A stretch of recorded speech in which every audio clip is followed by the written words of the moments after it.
అందరికీ నమస్కారం. కాకరకాయ మసాలా ఇగురు తయారీకి కావాల్సిన పదార్థాలు: 3 టేబుల్ స్పూన్స్ నువ్వులు, 1 టేబుల్ స్పూన్ జీలకర్ర, పావు స్పూను మెంతులు, 1 టేబుల్ స్పూన్ ధనియాలు, 3 టేబుల్ స్పూన్స్ ఆయిల్, ఒక పెద్ద సైజు ఉల్లిపాయ, కొంచెం బండ పువ్వు, 1 స్పూన్ అల్లం వెల్లుల్లి పేస్ట్, ఇంకా కొన్ని 5 నుండి 6 మిరపకాయలు, ఒక పావు స్పూను పసుపు, హాఫ్ కేజీ కాకరకాయ ముక్కలు, 2 స్పూన్స్ కారము, ఒక మీడియం సైజ్ నిమ్మకాయ, 1 స్పూను బెల్లము, తగినంత ఉప్పు మరియు కొత్తిమీర. ప్రాసెస్లోకి వెళ్ళే కంటే ముందు ఒక చిన్న మాట: కాకరకాయలో ఉన్న మంచి ఔషధ గుణమే చేదు. ఆ చేదు రుచిని వదిలించడానికి ఉప్పు నీళ్ళల్లో కానీ మజ్జిగలో నానబెట్టేసి ఆ నీళ్ళను పారేస్తూ ఉంటారు. అలా పారేసిన నీళ్ళల్లో మజ్జిగలో పోషకాలను మిస్ అవుతూ ఉంటారు. రుచిలో చేదు డామినేట్ చేయకుండా ఎక్కువ ఉల్లిపాయ, టమాటా, నువ్వులు లాంటివి ఉపయోగిస్తే గనక కాకరకాయ రెసిపీ రుచికి రుచి మరియు పోషకాలకు పోషకాలు అందుతాయి. ఇల్లంతా ఘుమఘుమలాడుతూ చాలా రుచిగా ఉండే ఈ రెసిపీని చూసేద్దామా మరి?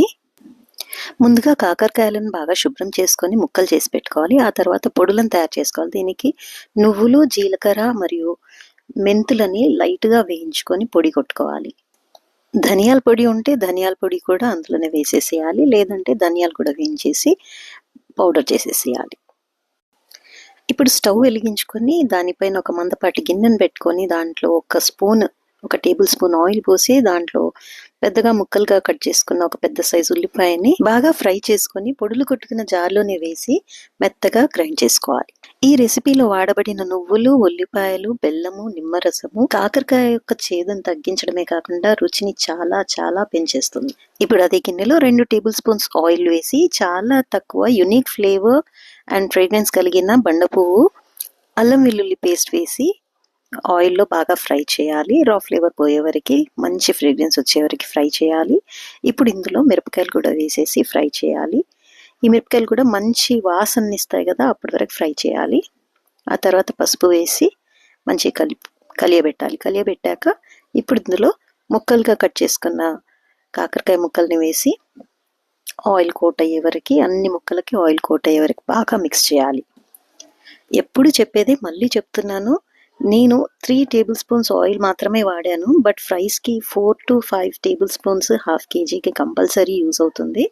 అయితే నేను తక్కువగా వాడతాను కాబట్టి ఇలా మూత పెట్టి కలుపుకుంటూ ఆ వచ్చిన వేపర్తోని దాన్ని ఉడికిచ్చేస్తాను. ఆయిల్ తక్కువగా వాడడం వల్ల హెల్త్కి హెల్త్, మూత పెట్టి వండడం వల్ల పోషకాలు నిల్వ ఎక్కువగా ఉంటాయి. నేను చెప్పినట్టు 4 to 5 టేబుల్ స్పూన్స్ కనుక ఈ క్వాంటిటీకి యూజ్ చేస్తే డెఫినెట్లీ టేస్ట్ చాలా రిచ్గా ఉంటుంది. ఫ్రెష్నెస్ కూడా ఎక్కువ టైం ఉంటుంది.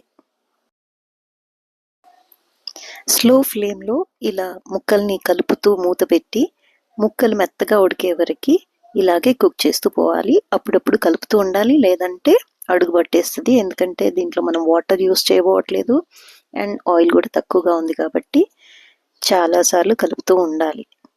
ఇప్పుడు దీంట్లో సాల్ట్ యాడ్ చేసేసి మిక్స్ చేయాలి. సాల్ట్ యాడ్ చేశాక కొంచెం వాటర్ యూజ్ అవుట్ అవుతుంది. ఆ వాటర్తో కాకరకాయ ముక్క పూర్తిగా ఉడికిపోతుంది. ఎగ్జాక్ట్లీ నేను చెప్పిన ప్రాసెస్లో చేస్తే కనుక మీకు ఖచ్చితంగా ఈ రెసిపీ నచ్చుతుంది అనుకుంటున్నాను.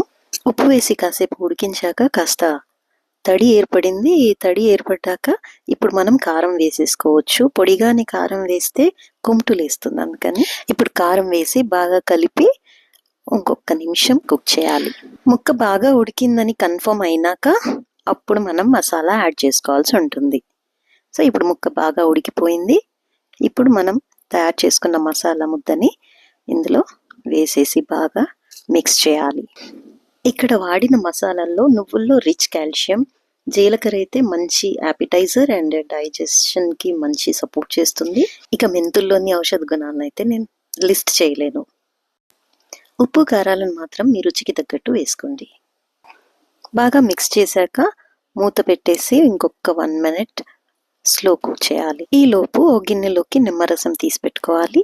అలాగే 1 టేబుల్ స్పూన్ బెల్లాన్ని తురిమి పెట్టుకోవాలి. ఇప్పుడు ఇందులో 1 టేబుల్ స్పూన్ బెల్లం వేసేసి బాగా మిక్స్ చేయాలి.